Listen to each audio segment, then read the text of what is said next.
no te está quitando la dignidad, te está dignificando. Y eso es lo que ahora se llama, ¿cómo se te puede decir? Han hecho un esfuerzo porque se entiendan mal. Entonces, Mm. ahora porque la mujer tiene la imagen de que su rol no tiene dignidad, no tiene relevancia, no tiene valor como el rol del varón. Hola, te habla Anderson. Bienvenido a un episodio nuevo de Diálogos de Cosmovisión. Hoy tengo una invitada muy especial, boliviana, Jessie Prado, quien tiene estudios teológicos y es muy activa en la batalla cultural. Estaremos hablando acerca del tema feminismo versus feminidad bíblica. Cómo esas dos cosas se encuentran o se separan. Bienvenido.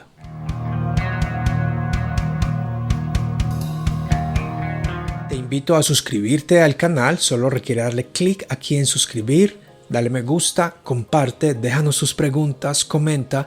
Puedes mirar este contenido también en Spotify, en Apple Podcasts y en tu preferido. Con eso nos apoyas para seguir creando más contenido de Cosmovisión que te pueda edificar y fortalecer tu fe. Jessy, qué bueno estar contigo otra vez. La última vez que hablamos acerca de ideologías de género. Fue una discusión bastante interesante Así junto con es. Debbie. Así que bueno, te tengo como referente de allá, eres de Bolivia, eres muy activa en la batalla cultural, eres seguidora de Cristo, eres cristiana. Así que me pareció para el canal de diálogos de Cosmovisión tener una buena conversación contigo acerca de lo que es el feminismo versus la feminidad bíblica, que aunque son dos términos parecidos, hay unas diferencias extremadamente abismales. Entonces, primero que Así. todo, pues cuéntanos un poco de ti, qué haces, por qué te atrae tanto el tema de la batalla cultural y vamos a conversar un rato. Claro que sí, no, a ti las gracias Anderson por darme este espacio una vez más. Siempre es un privilegio poder compartir contigo, un buen hermano en Cristo, igual alguien que está dentro de la batalla cultural, que has aportado con un buen libro para esto y mucho mejor hacerlo desde una cosmovisión y perspectiva cristiana. ¿Qué más que eso? No hay nada más pro vida que hablar de Cristo, ¿no? Porque Él murió para darnos vida y vida en abundancia. No hay nada más pro vida que hablar. Así es. Así que, bueno, yo estoy en la batalla cultural prácticamente muy pocos años porque fue muy difícil para mí animarme a incursionar en esta área, ya que muchos tenían la expectativa de que yo me quede sirviendo en la iglesia o como misionera por el campo teológico que también abarco, ¿no? Pero no, yo vi una gran necesidad en la batalla cultural porque si nosotros no hacemos algo, no solamente desde la dogmática, sino también desde la pragmática, Mm, no va a pasar nada, ni siquiera con el Evangelio. Entonces, algo muy importante es no solamente vivir la dogmática, sino también hacerla viva en la sociedad. Entonces, mm, desde ahí me llamó como que la atención. Y el gran cambio y la gran diferencia que se hace, por ejemplo, entre una comunidad cristiana y una comunidad que no es cristiana. La comunidad cristiana que está fundamentada en valores tiene como principio poder seguir y obedecer a Dios. Y eso va a conllevar a que se refleje en nuestra vida. Por eso es que nosotros vamos a ver en comunidades cristianas matrimonios que luchan, porque sabemos que no es fácil, matrimonios que luchan por cumplir su promesa de hasta que la muerte los separe, personas temerosos que entienden cómo se debe criar a un hijo, de que son herencia mm, de Jehová, de que son herencia de Dios, y personas que realmente no necesitan estar tal vez en un podio dando conferencias, ujú. compartiendo, escribiendo libros, simplemente con su manera de vivir bajo el temor de Dios, logran hacer un gran cambio e impacto a Sí, través del Evangelio. Y esa es la mejor batalla, porque es una lucha espiritual, es una guerra espiritual tras de la batalla así cultural, es. justamente. Entonces ahí se ve el resultado de eso. Entonces, como cristiana, a mí me llamó mucho eso la atención, de que la batalla cultural está abarcando tanto que si nos damos cuenta y le guste a quien le guste, eh, sin Cristo no se puede dar esta batalla. Ujú. En el cristianismo no se puede, porque en Cristo esta batalla ya está ganada. Esa es Así la grande. es. Eso es lo que me llamó la atención, poder dar mi granito de arena como cristiana a esta sociedad postmoderna que está decayendo en valores y principios que solo le están llevando a su propia destrucción. Tremendo. Sobre lo que dices, ¿cómo lograste hacer la conexión o identificar la transversalidad que hay entre el Evangelio, la obra de Cristo, la ética bíblica, por así decirlo, y la batalla cultural? Porque se puede dar la batalla cultural sin el Evangelio, apelando a valores conservadores, a la razón, a la filosofía, a la ciencia, pero ¿cómo logras identificar que esas dos cosas se conectan? Bueno, es que la verdad creo que para mí fue demasiado simple el ver el objetivo de estos movimientos ideológicos que quieren prácticamente destruir la naturaleza misma del ser a través de sus ideologías. Era demasiado fácil para mí ver qué es lo que quieren destruir. La familia. ¿Qué más quieren destruir? La identidad, la sociedad. Quieren suprimir todo eso. Quieren hacer desaparecer a Dios. Entonces, ¿y qué es lo que más guarda el cristianismo? La familia, nuestra identidad en Cristo. Es como bastante evidente, ¿no? Valor, exacto, para mí fue bastante evidente hacer esta conexión, de que prácticamente es una guerra contra el cristianismo también. Bueno, entonces, Jessie, dentro de esa batalla cultural, tú eres mujer, eres muy activa, tienes estudios en teología, creo que en algo más. Evidentemente la batalla cultural se ha alimentado en gran parte del feminismo, de la necesidad de la mujer, de los derechos a la igualdad, del vacío salarial, que podría decirse que es bastante debatible debido a las tendencias e intereses de hombres y de mujeres. Es obvio también que dentro de la iglesia cristiana hay un alto calibre de feminismo. Entonces me gustaría comenzar contigo. ¿Cómo le haces para distinguir entre el feminismo y feminidad? Bueno, para mí es algo así. Es como poner en una balanza la feminidad. Incluso te podría mostrar dos imágenes. No sé si se podría. Sí se puede. Pero yo dice que una imagen dice más que mil palabras. Muchas veces. Entonces les voy a hacer esta comparación, que es bastante evidente, para entender esta diferencia entre el feminismo y la feminidad. ¿Sí? Entonces, no sé si ya estoy compartiendo la pantalla. Sí, sí. Ahí vemos feminidad. Ok. ¿Qué es lo que encontramos? Encontramos armonía, belleza, delicadeza, paz, naturalidad, alegría. Bueno, creo que ya lo dije, alegría. Todo eso refleja esta simple imagen. Todo eso refleja esta simple imagen. Y quiero irme a la otra imagen, que es la del feminismo. Para que hagamos un fuerte contraste. Sí. ¿Qué es lo que vemos? Entonces vemos todo lo contrario, desorden, vemos enojo, vemos, qué sé yo, lo menos que se pueda acercar a la paz, ¿no? Entonces realmente es una desarmonía total, todo lo contrario a la feminidad, ¿no? Entonces, tan solo con esas imágenes nos podemos dar cuenta. Si nosotros hablamos de feminidad, lo primero que se nos va a venir a la cabeza, por naturaleza y hasta por cultura ahora, es alguien delicada, alguien cuidadosa, alguien armoniosa, que se ve bien, ¿no? Lo bueno, lo bello, lo verdadero. Una verdadera mujer. Pero cuando nos vamos al otro extremo, no vamos a encontrar aquello. Entonces, ahí podemos hacer un gran contraste. En cambio, en el feminismo es todo lo contrario. Es empoderamiento, es revelación, es ir en contra de, es todo lo contrario a la paz. Son dos contraposiciones. Tú has dicho tres palabras que son claves. Lo bello, lo verdadero, lo bueno. Y lo bueno. Eso define el mundo en general, como Dios lo creó. Define el arte.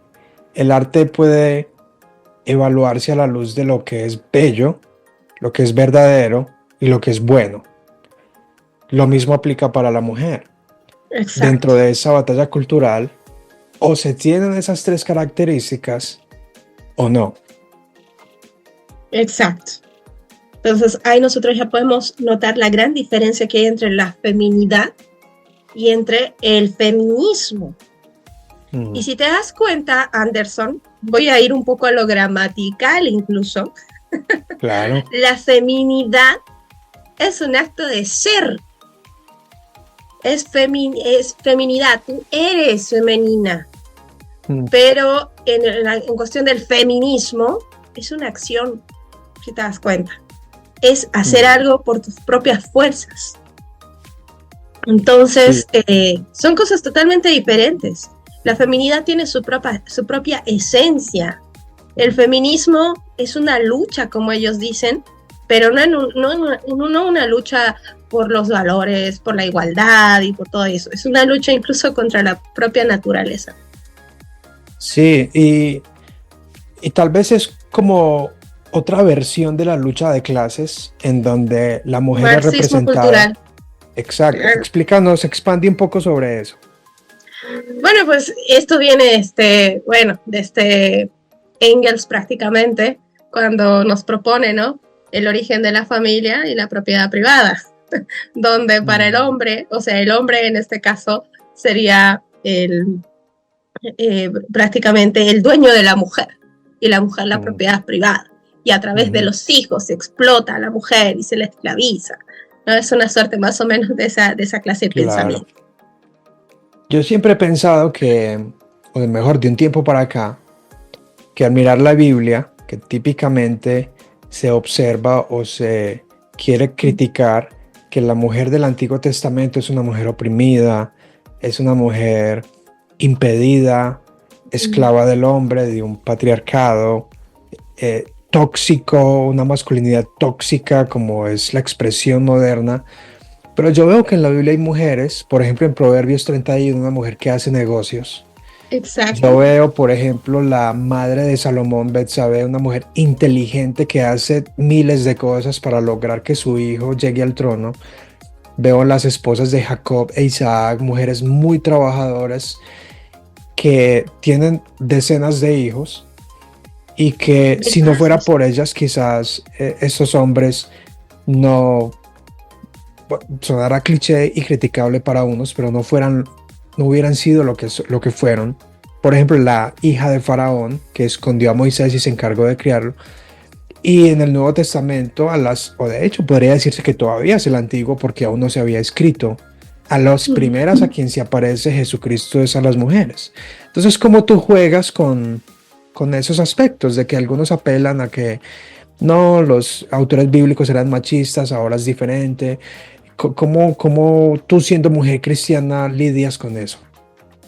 Bueno, es que hay que entender esto. Así como la mujer entraba bajo este sistema patriarcal que el día de hoy se lo ve tan mal, cuando no tiene nada de malo, de hecho es un orden natural que realmente funcionaba y que funcionó en el Antiguo Testamento y que funcionó en las sociedades antiguas. ¿Por Ujú, qué?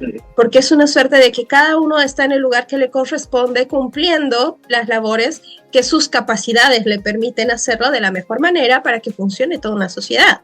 Es totalmente ujú, de armonía, es funcional. Entonces, el patriarcado al que nosotros vemos en el Antiguo Testamento conllevaba responsabilidades del varón hacia la mujer. Y de hecho, como el día de hoy hay esta suerte de que buscando la igualdad se ha terminado privilegiando bastante a las mujeres en cuestiones de ley, en cuestiones de trabajo, en cuestiones laborales y muchas otras cuestiones. En el Antiguo Testamento igual, porque el hombre tenía obligaciones hacia su mujer y la mujer muchas veces era privilegiada, ¿sí? Porque gozaba de la protección, gozaba de la herencia, gozaba, y nosotros sabemos que las mujeres del Antiguo Testamento tenían sus siervas, sobre sí, todo cuando se casaban con un buen patriarca. ujú, Eso era ser cierto. patriarca. Y lo que menos eran era justamente esclavas. Recordemos el caso Mm, de Sara, ¿no? Con Abraham. Realmente sí, era una mujer muy, muy cuidada, muy privilegiada, muy sabia también, muy, ¿cómo se puede decir? Sara prácticamente es un ejemplo de feminidad. Sí, ¿No? o sea, mira, me haces pensar en que en Deuteronomio hay en en las condiciones del pacto, cuando Moisés Ujú. viene relatando, dice que aún la mujer delicada va a sufrir mucho en tiempos difíciles. Hoy día, evidentemente, como dices, se le ha dado más privilegio a la mujer. Ya no es un asunto de igualdad, sino un Ujú. asunto de superioridad, de Exacto. más poder. El empoderamiento no es, según veo, solamente un intento de igualdad de oportunidades, ni de igualdad de, sí, de oportunidades para que cada uno pueda realizar según sus capacidades y sus intereses, sino más bien un sobre, una sobreposición sobre el hombre. Por ejemplo, si un hombre abandona a su mujer, esposa o pareja con sus niños, el hombre tiene la obligación de darle una manutención. Sí. Pero si es al revés, yo no he visto que la mujer tenga que darle al hombre. ¿Por qué? Buena pregunta. De hecho, es porque somos diferentes en cuanto a capacidades, en cuanto a productividad, en cuanto a circunstancias. Somos muy diferentes. Y de hecho, funcionamos de manera tan distinta, Anderson, que aunque así fuera, ustedes tienen que entender como hombres que son ustedes los que tienen la capacidad de ser proveedores, de llevar el doble esfuerzo. Incluso un dato muy interesante. ¿Tú Mm, sabías que el hombre tiene más facilidad para trasnocharse que la mujer? eso no lo sabía. Y Y tiene yo mucha más trasnocho más facilidad. que mi esposa. Es que los hombres están diseñados para eso, para estar siempre vigilantes, ser protectores, proveedores, para pensar más allá las necesidades de la familia y están diseñados para poder aguantar toda esa carga emocional. Una mujer no. Mm, Entonces yo te digo que aunque así fuera, que la mujer tendría que dar manutención, pobre mujer, porque sí, no está no, preparada ni diseñada para eso. Por eso y es que el fíjate, día de hoy, perdóname, sí, adelante. dale. No, no, Bueno, te quiero decía que que por eso termines el día ahí. de hoy vemos a las mujeres empoderadas, eh, justamente con más agotamiento, con más cansancio, con mucho más estrés. Estamos en una etapa, en una época donde estamos con todas las enfermedades, ¿no? Con el estrés, con la ansiedad, que tomando medicamentos, que tranquilizantes, que valeriana, que suplementos. ¿Por qué necesitamos Ujú, suplementos? Si la mujer por naturaleza, ¿cómo te puedo decir? El cuerpo produce todo eso que aquello que nosotras necesitamos. Pero cuando nosotras ujú, empezamos a incurrir en otras actividades que no le corresponden a nuestro diseño, claro, nuestro cuerpo empieza a manifestarse, a manejarse de una manera diferente y eso se manifiesta, se exterioriza. Entonces, por ujú. eso estamos en una etapa donde hay más mujeres con estrés, más mujeres enojadas, más. ¿Por qué? Porque estamos sobrellevando cargas que no nos corresponden según nuestra naturaleza. Y a Entonces, esa carga que tú hablas, una ajá, mujer se dispone a ser la mejor empresaria, exitosa, la CEO, una profesional a escalar en su corporación, a ser realmente empoderada. Es decir, uh-huh, cuando el ser humano es invadido por ideas y le convencen, trata de ser consistente a esas ideas. uh-huh, Pero eso no quiere decir que pueda. Entonces, si una mujer se sobreesfuerza y hace lo que típicamente los hombres han hecho históricamente, ella sigue con una necesidad de interesarse por personas, por sus hijos, les nace el deseo maternal, decida tener hijos o no, va a tener un deseo maternal, pues porque su cuerpo está diseñado para que tenga hijos. ¿Qué le dirías a esas mujeres que en medio de su identidad quieren identificarse como empoderadas, pero aún sienten ese deseo y esa inclinación? Por ejemplo, en una reunión familiar, son ellas las que preparan la comida y le sirven a los demás. Eso es inevitable y no quiere decir que sean menos. ¿Pero qué le dirías a ellas como para incentivar ese sentido de valor que como mujer no debería estar puesto en este feminismo? bueno, lo que pasa, Anderson, es que se ha desvalorizado bastante el rol y el papel de la mujer cuando es sumamente primordial. es súper importante, no es de menor valor para nada.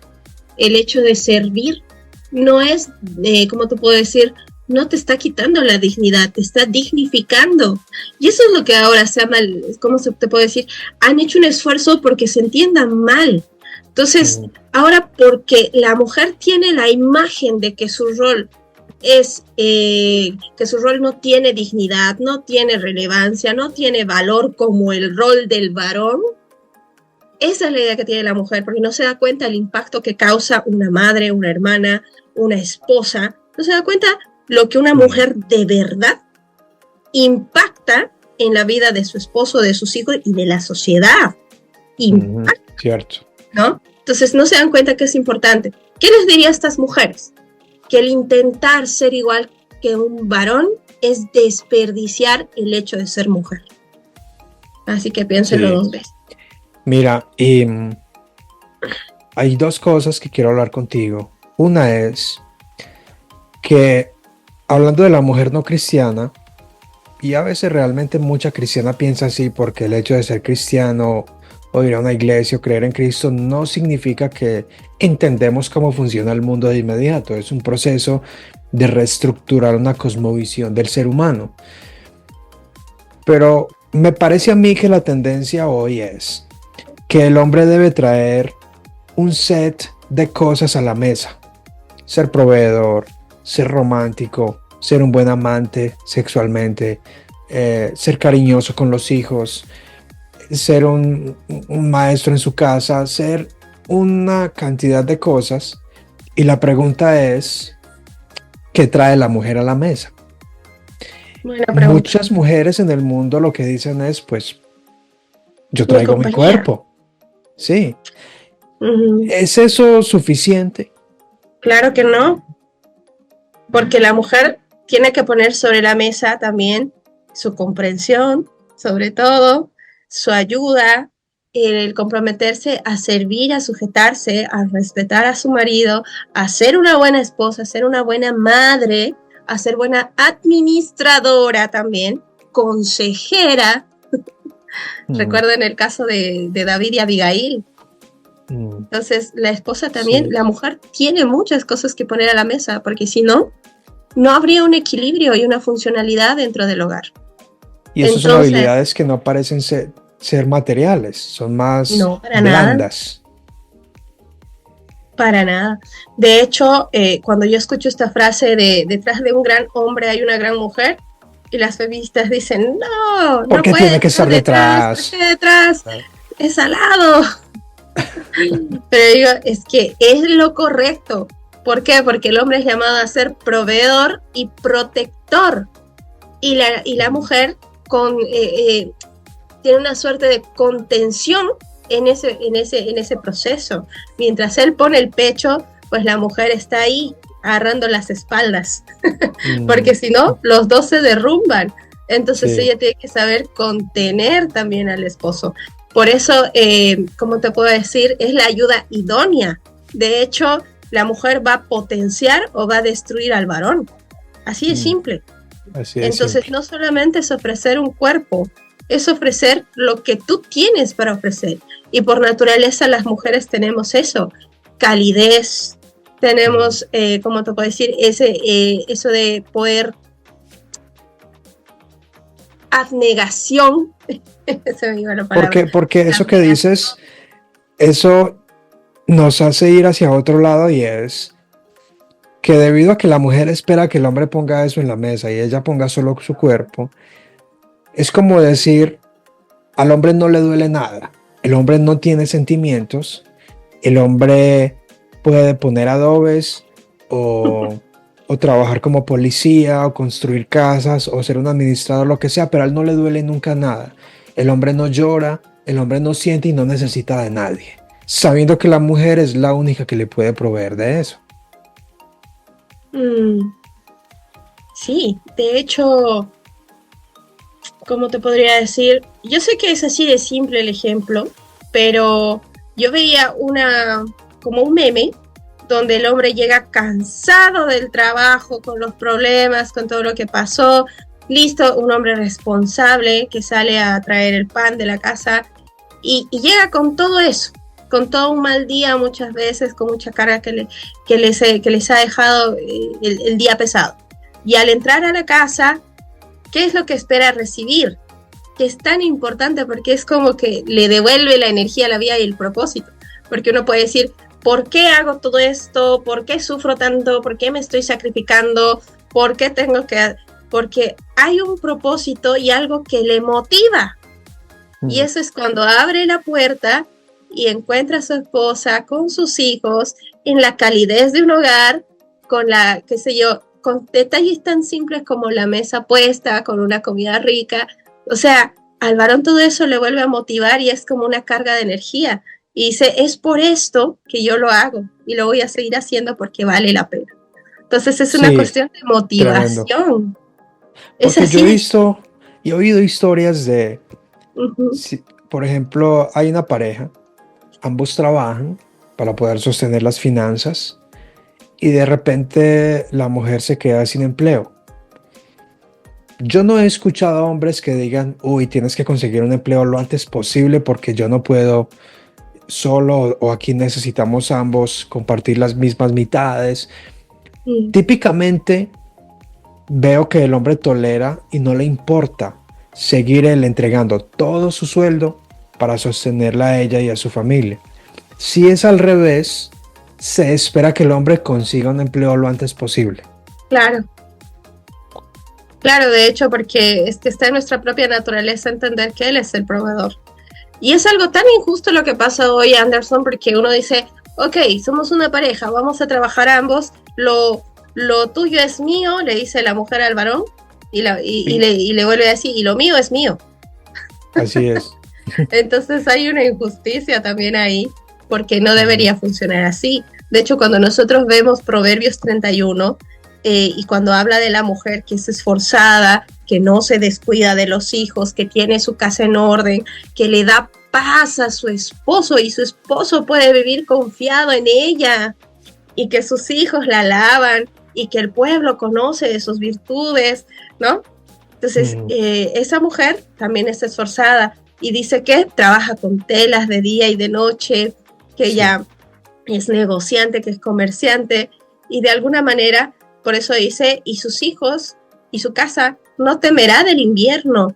¿Por qué? Porque tendrán ropas para poder cubrirse del frío. Entonces es como que en medio de la adversidad la mujer también está colaborando en esa labor, pero eso es lo que tenemos que entender, es una suerte de poder ser ayuda idónea más que tener un empoderamiento. ¿Por qué? Porque en este caso, por ejemplo, la mujer virtuosa que ayuda a su esposo está ayudando, no está llevando la batalla. Está haciendo un apoyo. No, tampoco seríamos injustos y simplistas al decir de que el hombre sale a trabajar y la esposa se queda en casa mirando telenovelas, que tampoco es cierto cuando a veces hay que administrar la casa. De hecho, y es un trabajo duro. Es demasiado duro y debería ser mejor pago. Algunos han cambiado la expresión ama de casa por jefe de hogar, porque realmente la casa es increíble. Pero tampoco es la idea de que el hombre se va a trabajar y la mujer se queda en casa como una reina. La mujer es llamada también a producir y tiene muchas capacidades. Y con el fin de ser algo justos, quiero preguntarte, o parejos tal vez, ¿hay algo positivo que el feminismo le haya dejado a la mujer o que aporte algo al cristianismo, dado que tal vez muchos de nuestros abuelos o ancestros nunca tuvieron el entendimiento o conciencia de cuidar a sus esposas, puesto que muchas tuvieron decenas de hijos sin terminar la dieta del niño anterior, o muchas en realidad nunca disfrutaron o pobremente disfrutaron de una relación sexual? ¿Hay algo positivo que el feminismo le haya dado a la sociedad o le aporte al evangelio, a lo que ya la Biblia dice? A ver, si tendría que rescatar aporte al evangelio, ninguno. De hecho, lo contradice totalmente, lo corrompe con estas nuevas teologías feministas y todo lo que está apareciendo ahora. Aporte al evangelio, ninguno. El evangelio es poder de Dios. de las así llamadas tres olas, no verías positivo algo de ello. No, ninguna. Nada.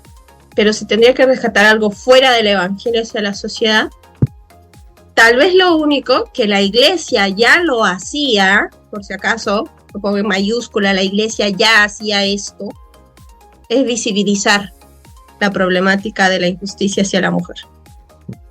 Pero la iglesia ya lo hacía antes que el feminismo. ¿Cómo en qué injusticias? Feminismo, como el voto, por ejemplo, o... ¿Sabes? De hecho, es que esto va a sonar muy, como algunos dirían, machista, pero yo no me pelearía tanto por el voto porque, seamos sinceros, las mujeres somos tan emocionales, no todas, ¿ok? No todas, pero también podríamos ser buenas consejeras y de hecho yo no tendría ningún problema con el voto y el sufragio de darle la responsabilidad a mi esposo porque es la cabeza de mi hogar. No es necesario. Y si él es un hombre sabio y prudente, vamos a solucionar las cosas juntos, viendo hacia futuro, nuestra familia y en qué sociedad queremos que crezcan nuestros hijos, y le doy la responsabilidad a mi esposo y punto.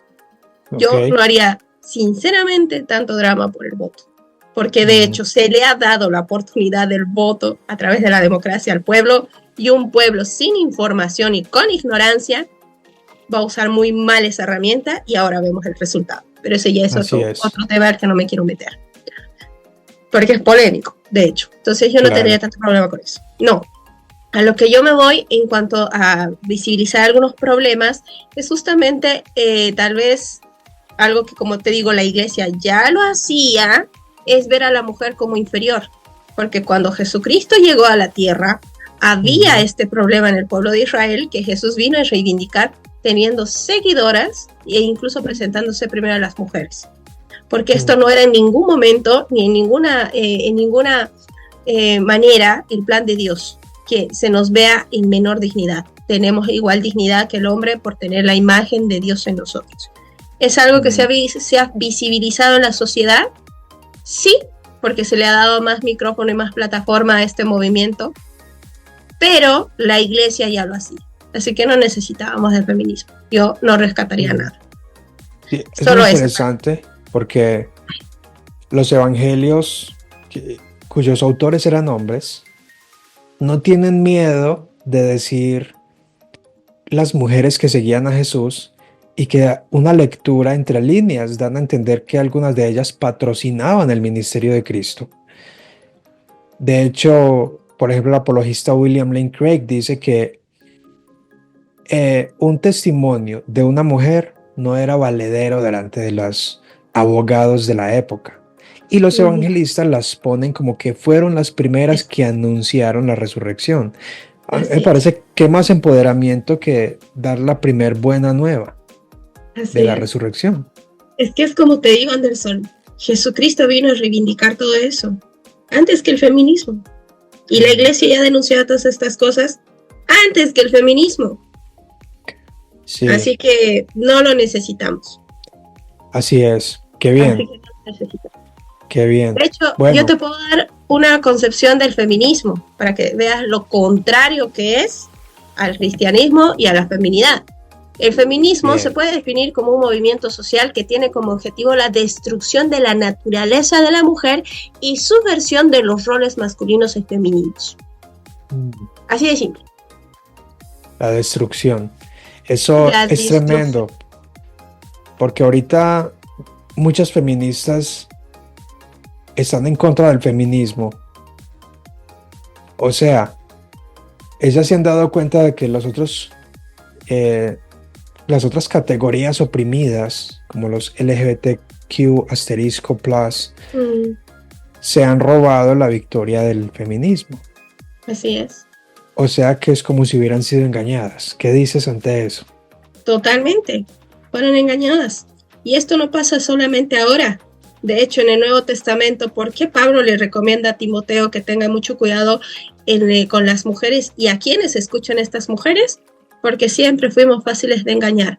¿A quién fue primero la serpiente en el huerto del Edén? A la mujer. ¿Por qué? Porque somos fáciles de engañar para ser instrumentalizadas y utilizadas para fines egoístas y perversos de otros. Así es. Y eso es lo que ha hecho el feminismo, aprovechando esa ventaja. Por eso Bueno, Jesse, sí. por eso necesitamos un buen esposo, un buen varón, alguien que nos guíe, Bueno, un patriarca.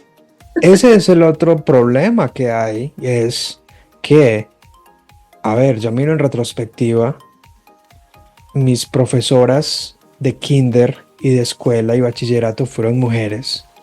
Gran parte de mis superiores en el mundo empresarial han sido mujeres. Entonces el hombre está educado para seguir las directrices de una mujer desde pequeño, sin mencionar que muchos han sido educados por su madre soltera o abuela, y al punto de que hoy en día hay un fenómeno, y es que hay hombres que viven para la mujer. Es decir, el romanticismo se ha vuelto es, tú eres mi reina y yo realmente soy tu súbdito. ¿Qué le dirías a los hombres cristianos que son tímidos? Algunos son teólogos y teóricos, otros no tanto, pero como que se quedan tan cortos a la hora de hablarle a una mujer y querer entablar una relación de romance con ella? Bueno, ¿qué les diría? Que recuerden la palabra que dice, velad, estad firmes en la fe y portaos varonilmente y esforzaos. No olviden eso, sobre todo los cristianos. Recuerden que Dios, cuando nos ha dado un diseño, nos ha dado los roles que debemos cumplir, y no tenemos por qué tener miedo de actuar conforme a nuestra naturaleza. El hombre, ser líder, ser valiente, varonil, pero como tú varonil dices, no significa tener todos los músculos ni exacto, todo no, eso. para nada. Es ser un hombre, ¿cómo te puedo decir? Decidido, temeroso de Dios, responsable, coherente y consecuente con sus ideas y sus hechos. Eso es un hombre varón, ¿no? Entonces, necesitamos volver a los viejos rudimentos, aunque no nos guste. A las sendas antiguas necesitamos volver, no a los viejos rudimentos. Necesitamos volver a eso, porque así es como la sociedad y las familias funcionaban. Y el día de hoy, si nosotros vemos tanto caos, es justamente porque se ha destruido ese desorden gracias, en gran parte, al feminismo. El feminismo lo que ha hecho es masculinizar a las mujeres y debilitar la masculinidad de los hombres. Eso es lo que ha hecho el feminismo. Por eso en el concepto de feminismo está que ha venido a sublevar el rol femenino y el rol masculino. Entonces, ese es el gran problema. Ese es el gran problema del feminismo, que ha venido a destruir la naturaleza misma con la que nosotros hemos sido creados. Así que si el hombre realmente quiere conseguir una mujer como Dios manda, él tiene que actuar varonilmente como Dios manda, ¿no? Ser responsable, sí, saber guiar. Entonces, saber entender que él es el líder, que él tiene que cuidar, proveer, proteger, dirigir, guiar, pastorear a su esposa. Jesse, muchas gracias por este tiempo tuyo, muy valioso.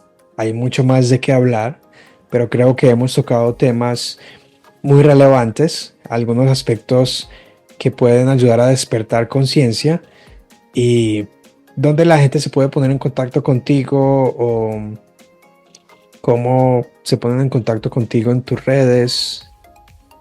Bueno, yo estoy en las redes, en Facebook, en Instagram, en TikTok, como Jessy Prado. Ahí me pueden encontrar en las redes, y sobre todo en Facebook es donde más subo contenido usualmente. Y no, para mí es un gusto poder compartir y hablar abiertamente de lo que yo creo a través de lo que he adquirido de conocimiento, no solamente de la Biblia, sino de todo lo que está pasando actualmente, ¿no? Entonces, es un poquito de realidad en medio de este mundo tan ideologizado. Así que sí, bueno, hay que volver a poner. Con esa batalla cultural y con la dosis innegociable del Evangelio, que es lo que marca una diferencia significativa. Entonces, muchas gracias y espero volver a conversar contigo en un futuro corto. Sí, ya igual, espero pronto poder verte y poder compartir más contigo, Anderson, en esta batalla. Claro que sí. Nos vemos. Muchas gracias. Nos vemos. Chao.